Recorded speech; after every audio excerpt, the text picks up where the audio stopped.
The Legislative Correspondence Association. Thank you very much for being here. Everybody knows Joe Friday. My daughters tell me that nobody knows him and nobody knows what I'm talking about, but that's okay, because what he would say is just the facts, ma'am, just the facts, ma'am. Very droll, dry, because people want to give their editorial comments. Well, I think this, I think this. No. Let's just start with the facts. Just the facts, ma'am. That's what we do. Joe Friday. Get to know him. Hospitalization rate ticks down. Good news. Net change down. That's good news. Intubations down. That's good news. COVID hospitalizations, new ones per day, just about flat. That's not great news. Actually up a tick. So that is not good news. What we're watching now is how fast the decline, how low does it go. We don't want to see 1,000 new cases every day. We'd like to see that in the low hundreds, ideally, of new cases every day. Death rate, terrible news. 330. You see the decline has been slow at best and still disgustingly high. So we're making progress, that's for sure, but we're not out of the woods yet. And we're proceeding with caution, and there are caution signs out there that we should pay attention to. Singapore is talking about a second wave with 900 new cases. This is after they controlled the beast. They were on the decline. They're now looking at new cases. Germany is a situation that we should also watch and learn from. They relaxed and started to reopen. They're now seeing an increase. And these are interesting. The rate of infection, which is what we watch, was at 0.7. One person infecting 0.7 of a percent. Obviously less than one person. 1% infection rate is one person infecting one person. They were at 0.7. They started to reopen.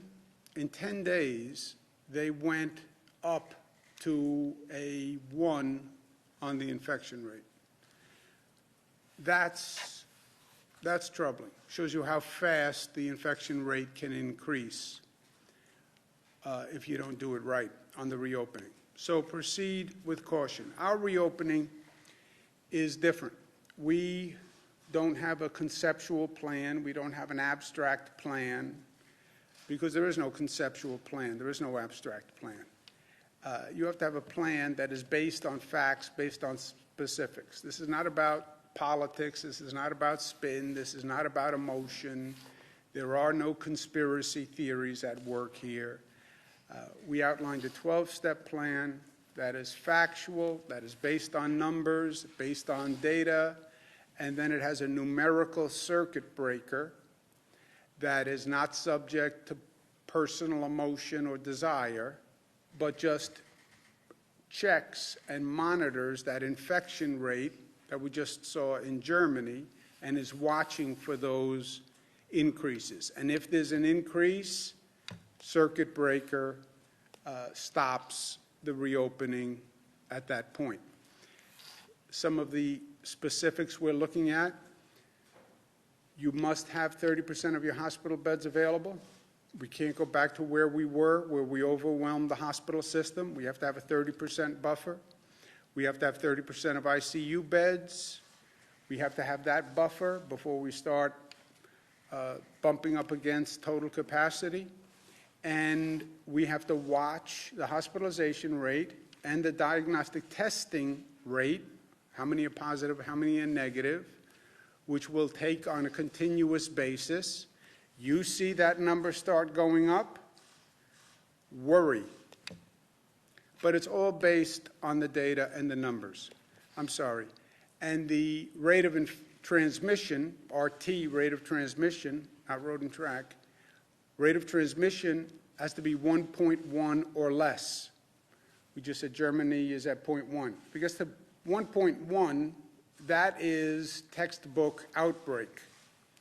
So watch the numbers and watch the transmission rate. And how do you do that? You do that with testing, right? And that's why everybody's talking about testing. The testing allows you to continually test, sample, how many people are positive, how many people are negative. You see the positive start to increase through your day-to-day testing. That is a pause sign. We were doing about 20,000 tests. We said we wanted to double that.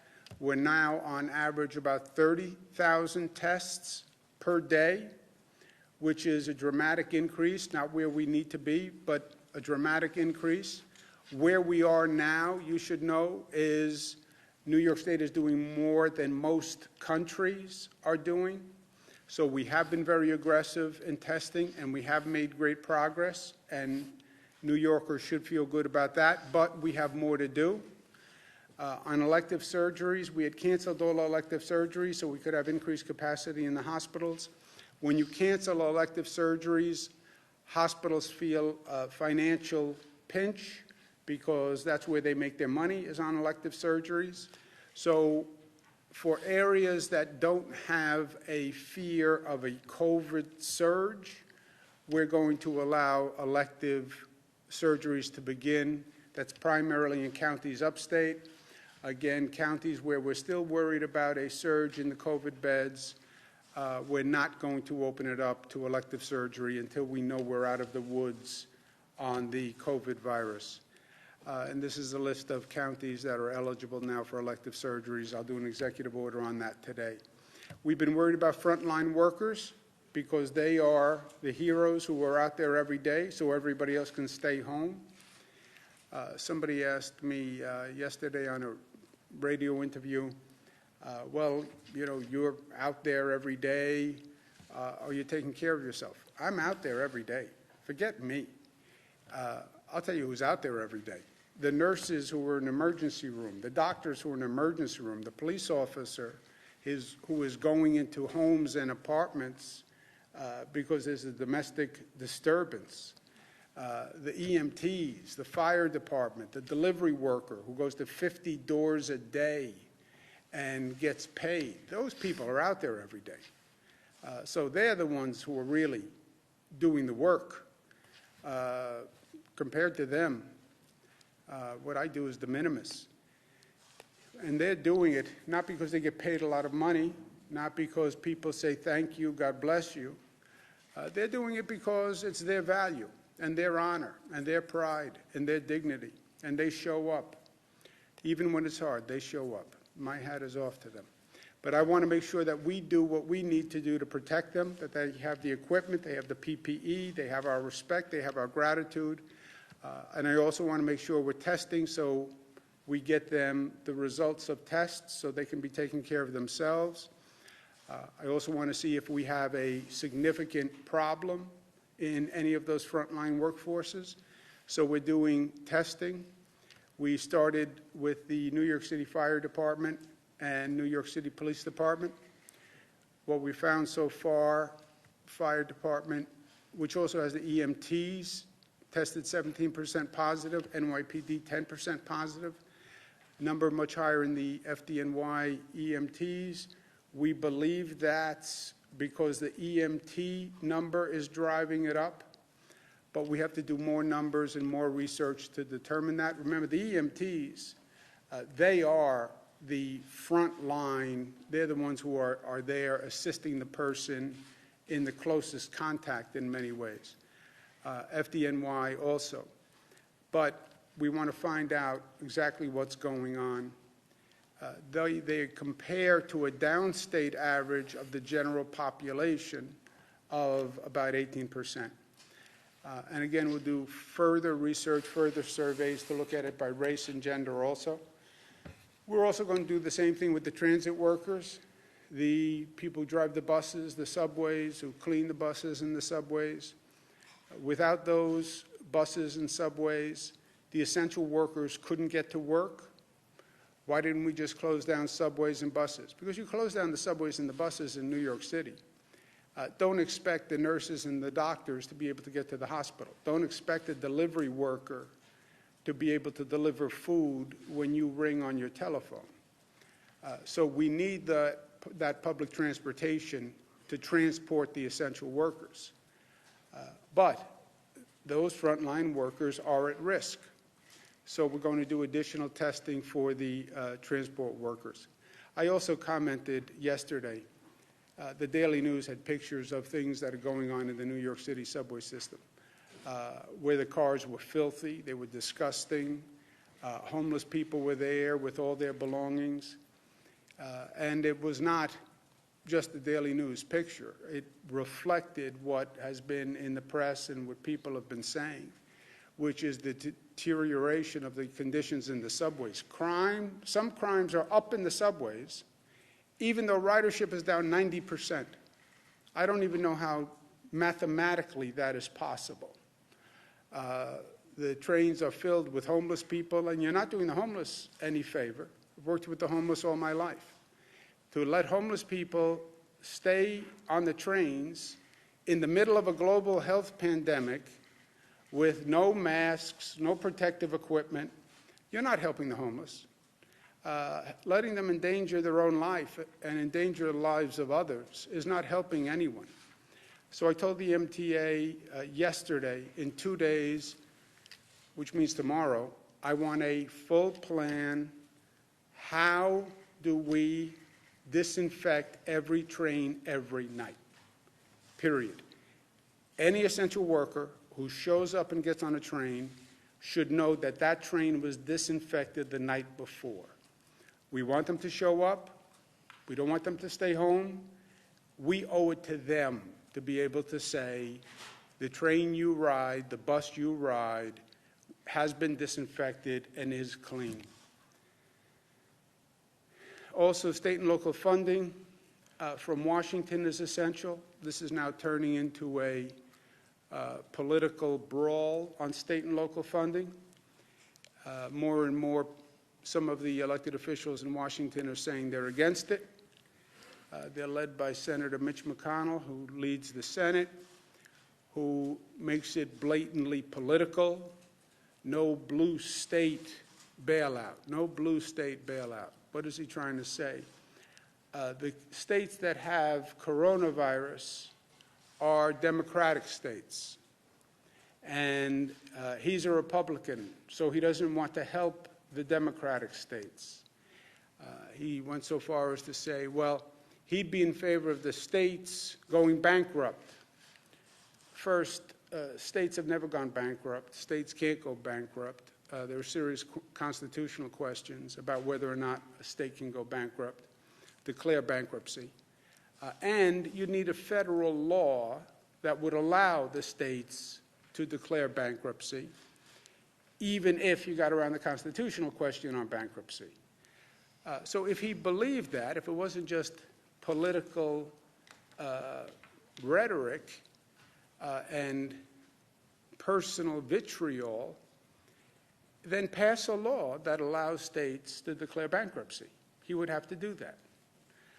And I dare him to do that and get that bill signed by the president. So, but to make it partisan is what is most disturbing. And you can see they're now rallying the partisan troops. Senator Scott from Florida says we're supposed to bail them out. We versus them. We're supposed to bail them out. It's we and it's them. That's not right. Who is we and who is them? Who is we and who is them? Them, the people who had coronavirus. They are the ones who had the coronavirus. We, without the virus, are supposed to bail out those people who have the virus. What an ugly sentiment. First of all, on the facts, it's not even close to right. And why they would even want to go down this road when the facts damn everything they're saying. And there are still facts. I know it's hard to communicate facts in this environment. I know a lot of the filters don't communicate facts. They all communicate spin now. Everybody has their own spin. But there are still facts that are not political theater, right? New York State bails them out every year. They're not bailing us out. We bail them out every year. New York State pays $29 billion into that federal pot, $29 billion more every year that we never get back. Our state contribution into the federal pot, the United States of America pot, every year we put in $29 billion more than we take out. On the other hand, they take out every year $37 billion more than they pay to the federal government. Senator Mitch McConnell,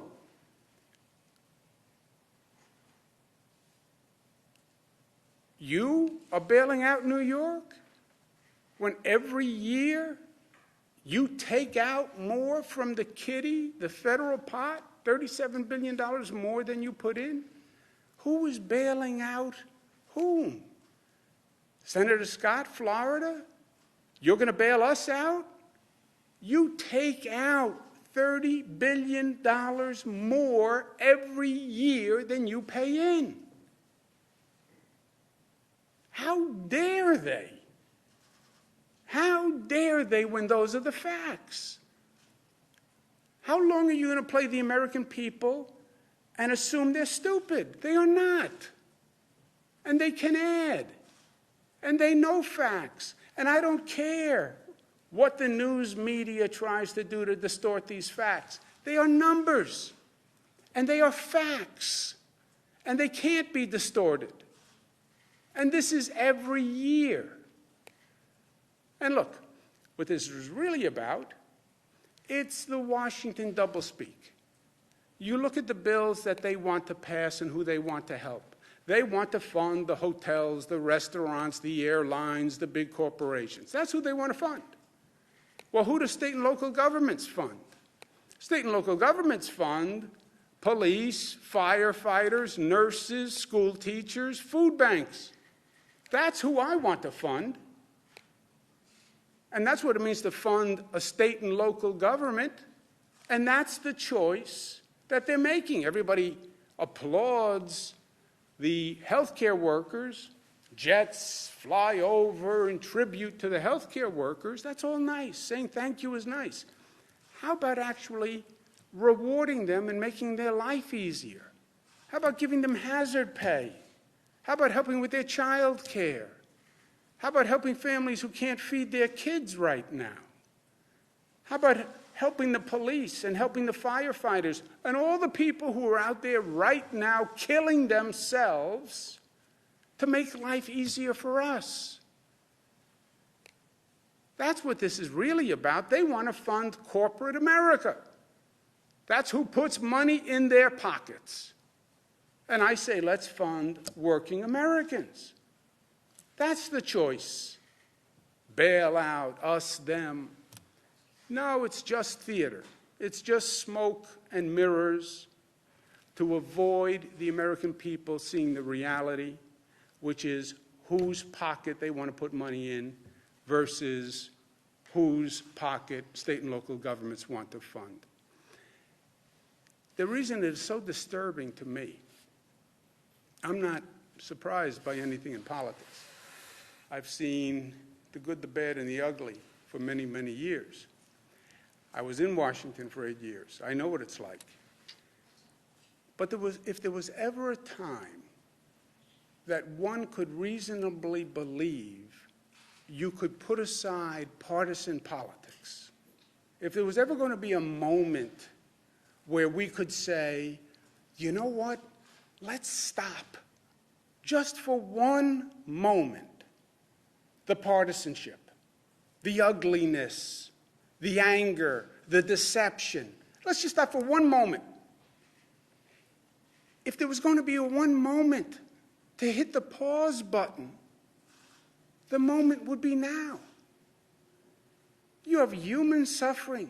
You have people dying.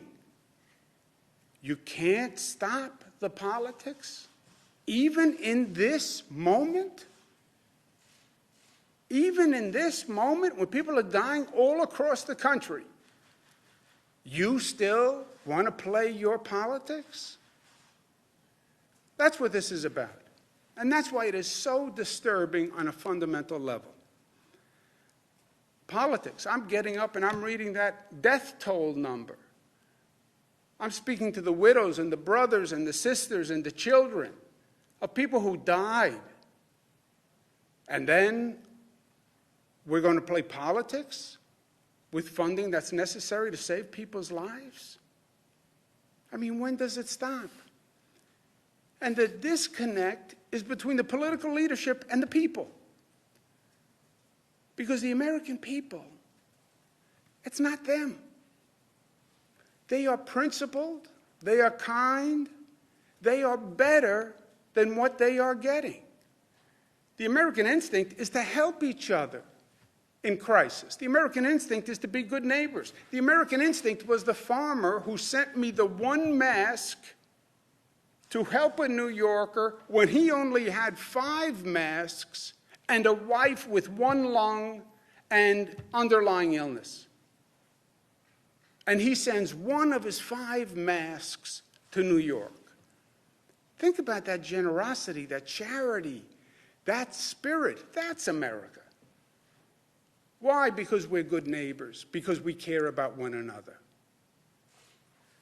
America was when I said we need help in our emergency rooms and hospitals, and 95,000 nurses and doctors from across the nation said, we will come to New York to help. We'll come into the emergency room. We'll come into the hospital. I understand it's COVID. I'll leave my family and I'll come to help yours. That's America. That's who we are. And that's who we have shown ourselves to be in the middle of this crisis. The crisis brings out the best and the worst. Yes. And the best of America is beautiful. And that's what we've seen. Because yes, we are tough. Yes, we are smart. Yes, we're disciplined. Yes, we're united. Yes, we're loving. Because we are Americans. And that's who we are and how we are as Americans. And I just hope the political leadership of this nation understands how good we are as a people. And the textbook says politicians lead, elected officials lead. No, sometimes the people lead, and the politicians follow. And that's where we are today. Follow the American people. Look at what they're doing. Look at how they're reacting. And politicians, try to be half as good as the American people. I want to show you a self-portrait that was done by American people. This is a self-portrait of America. Okay?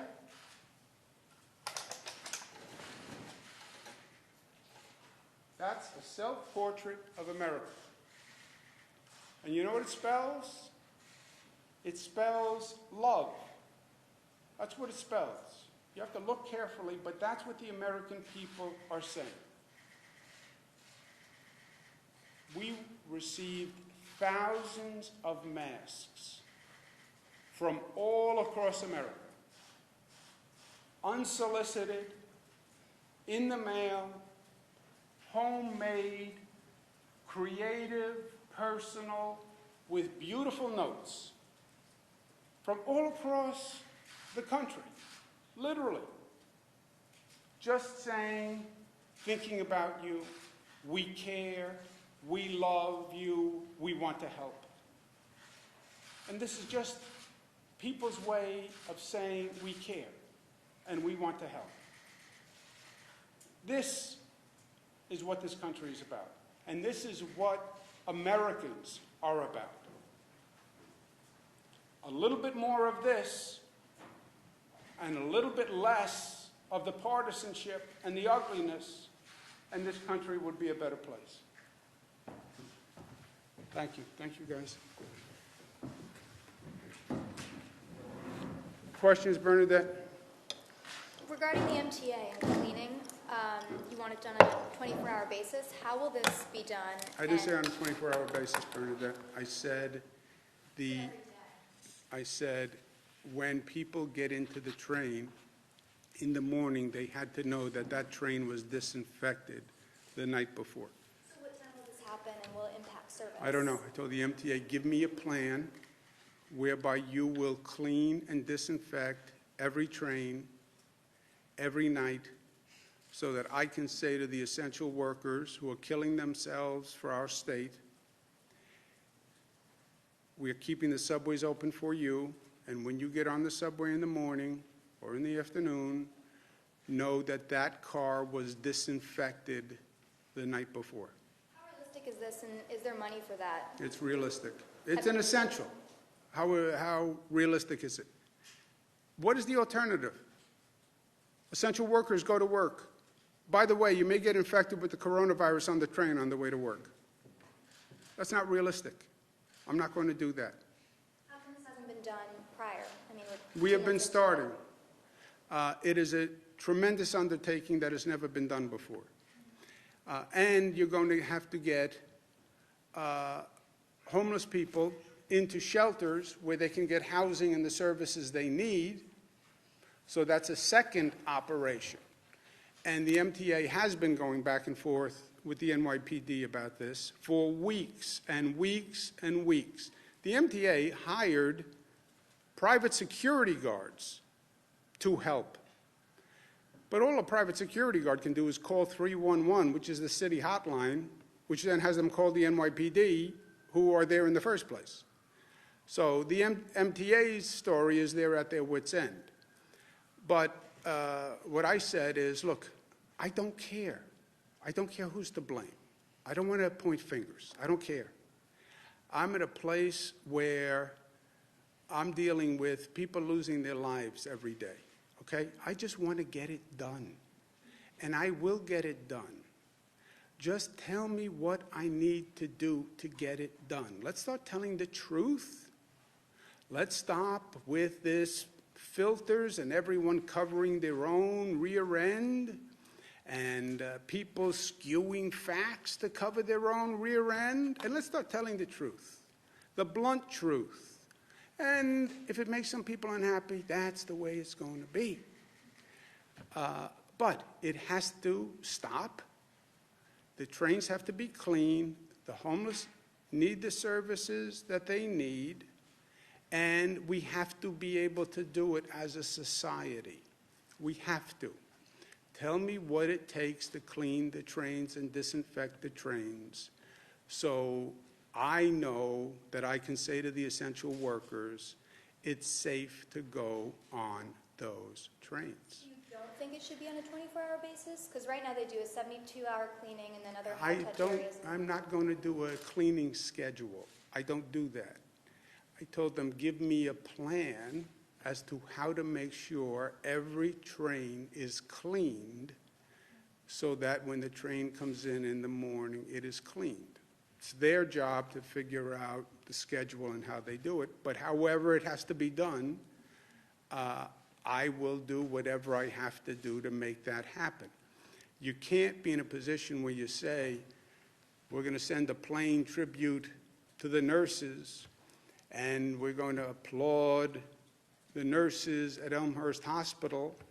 And yesterday I got out of my car and I applauded the nurses in Syracuse and the doctors in Syracuse. And I said, on behalf of every New Yorker, I thank you from the bottom of my heart for what you did.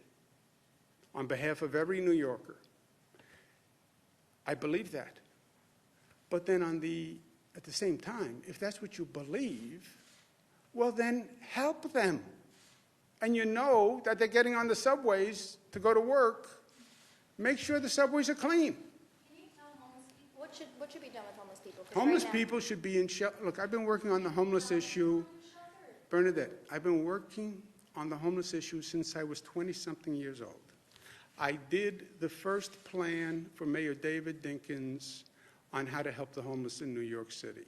Mayor Dinkins accepted it. Next mayor was Rudy Giuliani. He came in, he accepted it. We made tremendous progress on the homeless. I then went to Washington. I did a homeless plan for Bill Clinton, for the nation on how to help the homeless. He accepted it. We implemented it. It made tremendous progress. It was called the Continuum of Care. This federal government still is operating the program. We have done this before. This is a false choice. Well, the homeless are on the trains. They have a right to be on the train. No one wants to live their lives on a subway train.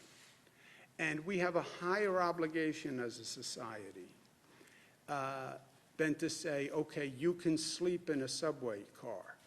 No, you deserve a shelter that is safe and services if you need them to help you improve your life. That's what we should offer, and that's what we will. Jimmy? We've got more problems with nursing homes, more infections, more deaths. Is the state at any point going to take action to set up maybe some kind of overflow facility for nursing home patients, as we've seen in other states? And What if not, facility? why I'm not? sorry? One major source of controversy has been your policy that nursing homes have to accept COVID patients subject to all the restrictions. But it seems in many ways that's setting up an impossible standard. So is New York going to set up some kind of overflow facility? There have been calls to We have use done these that. federal All right, facilities. let's do the facts again, okay? We've done that. Just let me give you the fact, okay? Because facts. We're talking about facts. You can have an opinion, but you can't have your own facts, right? Senator Daniel Patrick Moynihan. A nursing home takes a COVID person if, capital I, capital F, if they can adequately care for that person. If they cannot adequately care for that person, they say, I can't adequately care for a COVID person. Fine. Either they transfer that person to a different facility, or they call the Department of Health and say, we have to transfer that person. We have other facilities. We have COVID-only overflow facilities, just what you're talking about. We have it. We've discussed this. So we can do that. But it starts with their determination. They have to say, I can't provide for this person. As long as they say, I can't provide for this person, and by the way, nobody even asks why. It's just, I can't provide for this person. Okay. We'll take the person. And we have overflow facilities. Nick? Governor, and maybe this is a question for the Commissioner, Commissioner Zucker. There's a Department of Health guidance that essentially allows asymptomatic nursing home staffers to work with COVID-positive patients. Some local officials are raising some concerns with this because it means people are still going to work while they're asymptomatic and are COVID-positive. Is there any concern that you have with nursing home staffers still going to work even though they've tested positive for coronavirus? Yeah. Sure. So the patients who are, your question about being asymptomatic, we make sure that they have the necessary precautions that they need if they're going in there to care for other individuals there, and that includes all of the PPE, and we monitor them, and we're working on a way to test, and we are testing individuals who are in the nursing homes, both the workers as well as the patients. Is there any indication of how many nursing home staffers are COVID positive, asymptomatic, and are still going to work every day? We are looking at those numbers. Governor, do you agree with that policy of allowing 6 staffers to continue? Governor, hashtag extend the lockdown is trending on Twitter today. Yesterday you said one of your fears early on was that essential workers would not go to work out of fear of coronavirus. As you get ready to open businesses in the state, are you worried that the next round of workers will not want to go back to work, will be fearful of going back to work? Just so we understand the question. Extend the lockdown is trending, meaning people want to extend the lockdown and not open up. Yes. Okay. Last week, your question was, we had the protest outside, people wanted to go to work, and I was oppressing people by keeping them in lockdown. So today, may artificially open the lockdown? The people outside said that they wanted to go back to work. And these Now, people are saying they don't want to go back to work. Because they're still fearful of the Okay. coronavirus. So we have people last week protesting because they want to go back to work. This week we have people protesting because they don't want to go back to work. Yeah. Welcome to America. That's right.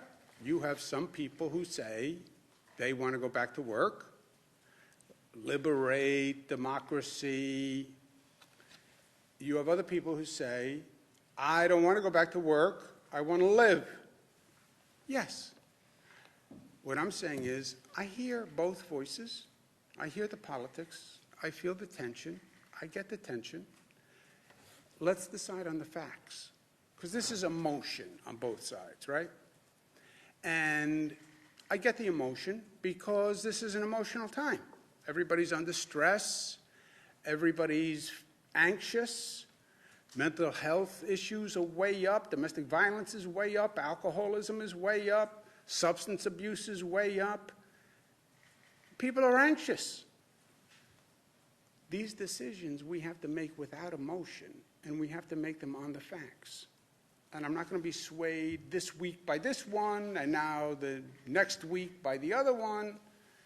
Make the decisions on the facts. Make the decisions on the numbers. I laid out yesterday 12 steps. First plan that we've ever seen on the numbers.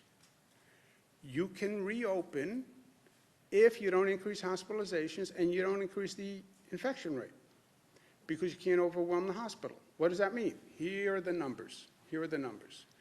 And we'll make the decision on the numbers. We've said from day one, follow the data. Follow the numbers. Legitimate concern, though, from some small business owners is that their employees went on unemployment, and now they may not be able to get those employees back. So is there a way to deal with that if a business tries to reopen and then they can't get their workers back to function? Forced labor, not in this country. Governor Bill de Blasio. Maria. Governor, who are the 900 to 1,000 New Yorkers who are still coming into hospitals every day for COVID? Are they family members? I think you might have mentioned that yesterday. Are frontline workers? Do we know who these people are? Marina, I don't know that we have a statistical breakdown. The 1,000 people are troubling to me for all the progress we made. I mean, just put it in perspective. If I came in here one day and said we have 1,000 people who tested positive for the COVID virus, you'd say, wow. In one day? Yeah. So it is startling news. The only thing that makes it less startling is that relative to everything we've gone through, it's relatively positive news. I don't know that we have any data, though. They're predominantly downstate New York, right? They track the statewide numbers, predominantly downstate, Western New York, upstate. But I don't know if we have any breakdown of who they are, where they're coming from. It's by region, so we know which hospitals they're going into, but not necessarily people's occupations.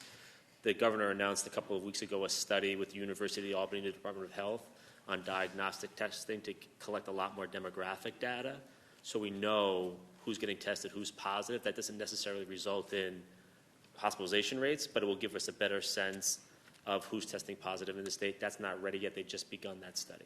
Why did you stress that New York was the quickest to shut down after the first known state, when many other states since then have responded swifter but what's one thing you would change about New York's initial response going forward, just based on what we know now as a lesson learned? Yeah, I said at the time, New York was the fastest state to shut down. We went from our first case to total shutdown in 19 days. That at the time was the fastest shutdown. Since then, other states that came later that saw what was going on moved faster.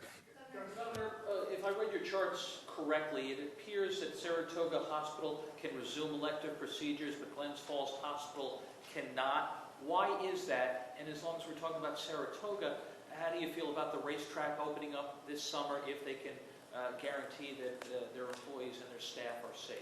Yeah. The Saratoga, Glens Falls, do you know that? So some individual hospitals, if they have to meet the governor's criteria, the criteria that established by the Department of Health, which is 30% bed capacity overall, 30% ICU bed capacity, and then not an uptick in a number of COVID patients per day. So some of the individual hospitals don't meet one of those tests, and some of the counties haven't met that test. So that's why you see some of the differences in the regions, just based on the hospitalizations of those specific regions. So the Saratoga and Glens Falls hospitals are not too terribly far apart. Many people consider them to be in the same region. Right.